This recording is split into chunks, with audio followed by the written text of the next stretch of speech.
Hello friends, my name is JJ. So as Mark Twain once said, everybody loves hearing predictions, especially about the future. But everyone also knows that predicting the future is one of the oldest scams in existence. Though these days it is less about phony palm readers at the county fair and more about fake gurus on the internet giving you bad investment advice. Now, truly worthless predictions about the future tend to be easily identifiable because they are so obviously ideologically motivated. Orthodox Marxists, for instance, have been claiming we're living in late-stage capitalism for over 100 years now because their whole worldview just takes it for granted that capitalism will inevitably collapse. Or how about the so-called gold bug set? Gold bugs are the people who constantly say we are on the brink of mass inflation and economic ruin because we don't have a monetary system based on gold anymore. But no one really takes them seriously because, much like Marxists, their predictions are based on an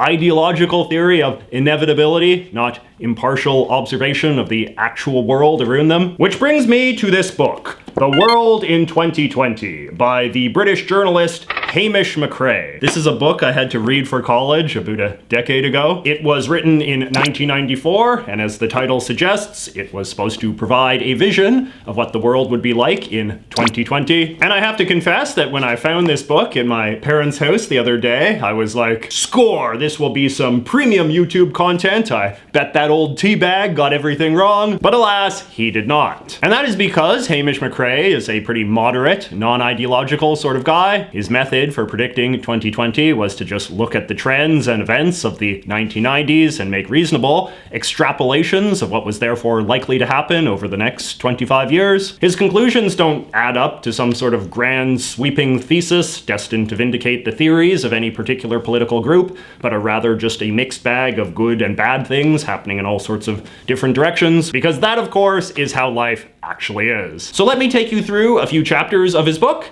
and hopefully we can learn some lessons about making good predictions, especially about the future.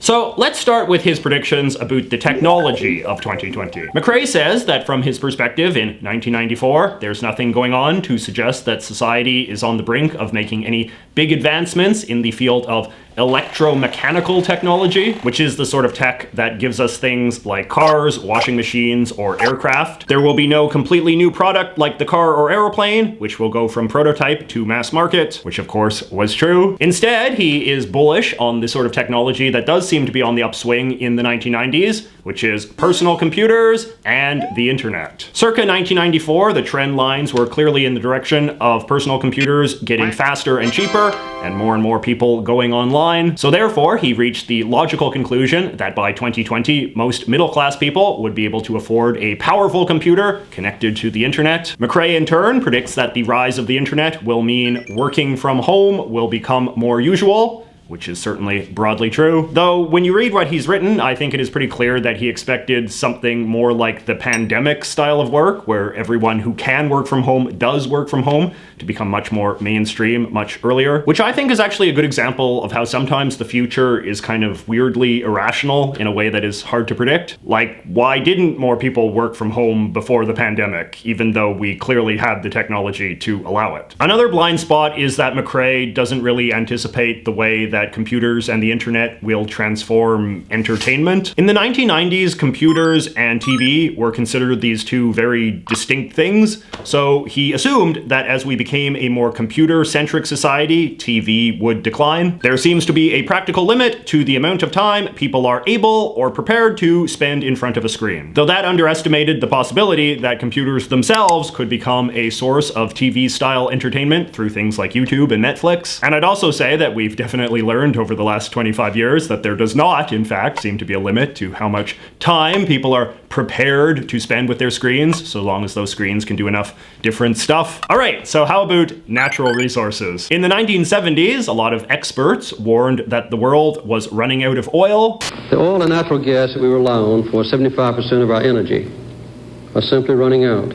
But by the 1980s and 90s, it had become clear that there was actually still plenty of large reserves in the world. So McRae concludes, the bulk of the world's energy will come from fossil fuels for another 25 years at least, maybe for 100. He is accordingly skeptical that alternative forms of fuel, like nuclear and solar, will catch on anytime soon, given they're so bound up in problems of safety and practicality that show no signs of being resolved, which indeed they have not. But he says this from a place of moral ambiguity. He says the continued use of fossil fuels will make concerns over conducting a giant experiment with the Earth's weather, when we know so little about the long-term consequences of what we are doing, a growing issue of social concern over the next 25 years. Hello, climate change. But on the other hand, he looks at the science and concludes that since the effects of global warming will be quite limited for a generation at least, it will also be an easy problem to ignore. A considerably wronger resource-based prediction he makes, however, is when he says, a shortage of fresh water is probably going to be the most serious resource problem the world will face in 2020. I actually remember this from when I was young. There used to be a popular theory that as the world's population continued to rise, more and more fresh water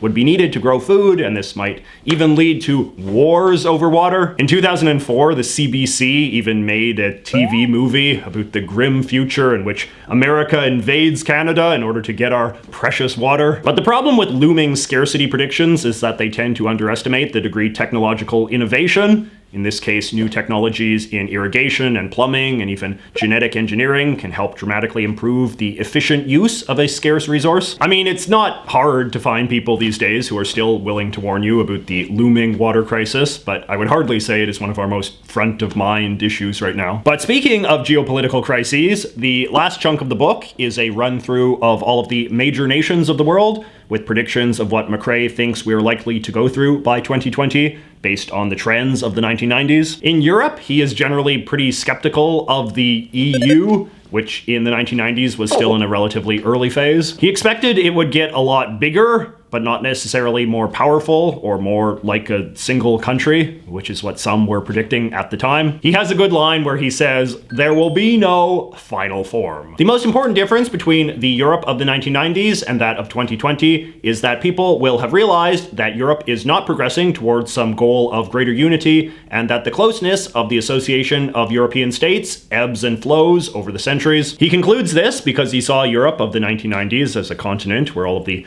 various countries clearly still had a lot of domestic issues to sort out, so it was hardly obvious that they were ready to merge into some big idealistic transnational thing. That said, he was also probably a bit too skeptical. He thinks this idea of making a single currency for all of Europe is quite unrealistic, for instance. He doubts the countries will be able to pull it off, which of course they did, and long before 2020. In case you were wondering, he does more or less predict Brexit, saying Britain might look at a dysfunctional EU and conclude it's better off alone, but also cautions negotiating such an arrangement might, however, prove very difficult.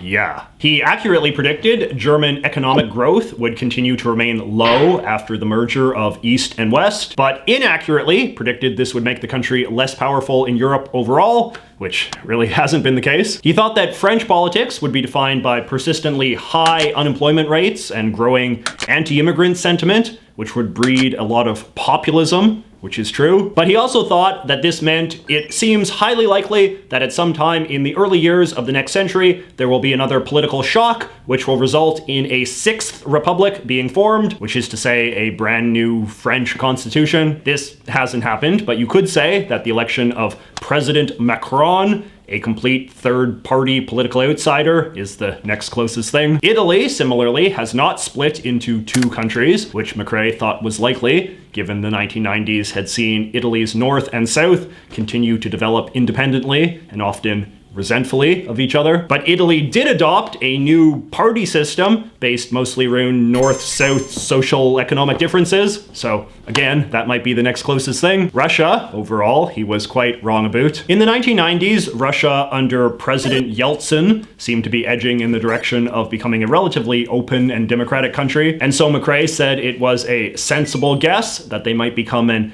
economic giant by 2020. Maybe even on the brink of joining the EU. Instead, we got the pariah dictatorship of Vladimir Putin, a politician who, in retrospect, was already beginning to consolidate power in the mid-90s, but outsiders didn't really notice. McRae was similarly fairly off about China. Its economy was growing fast in the 1990s, so he predicted it would be on the brink of becoming the world's largest economy by 2020, which is true. But then he adds, what is now the People's Republic will in all probability turn into a loose federation. This will of course include Hong Kong, but may very well also include Taiwan. When in reality, China has actually become a more centralized dictatorship under President Xi, in which Hong Kong's autonomy is suppressed and Taiwan is more alienated than ever. McRae's logic was that China was too big and contained too much diversity to continue to be governed as a centrally managed entity, which I guess is wrong on some level, although there certainly are lots of people who are willing to say that President Xi's desire to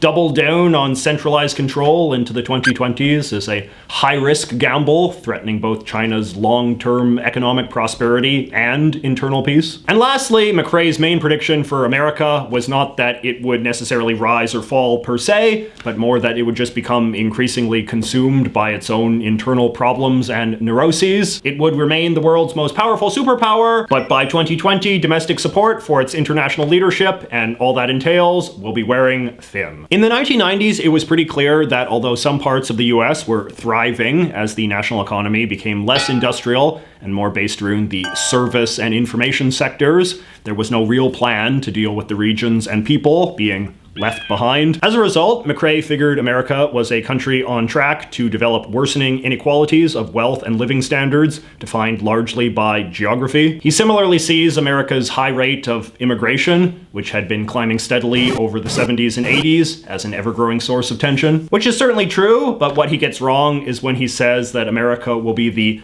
only developed country where this will be so. Like many people of his time, McRae seems to assume that the European countries will never embrace high American-style levels of immigration. But this was kind of a big oversight on his part, since even by the early 1990s, immigration in Europe was already their largest source of population growth. What's really insightful, however, is this prediction of how he figured American political culture would evolve. For perhaps 15 or 20 years, there will be a great tug of war between two established US traditions: the robust individual self-reliance that created US capitalism and helped make it the richest country in the world, and the much newer tendency for people to refuse to take responsibility for the consequences of their own actions and instead blame the state, big business, insurance companies, anyone who can be sued, or simply the fact that they are in some way disadvantaged. Regardless if you are on the right or the left, I think that everyone can agree that a tug of war between the productive and whiny elements of American society is absolutely one of the dominant themes of this age. McRae thinks the 2020s will eventually see a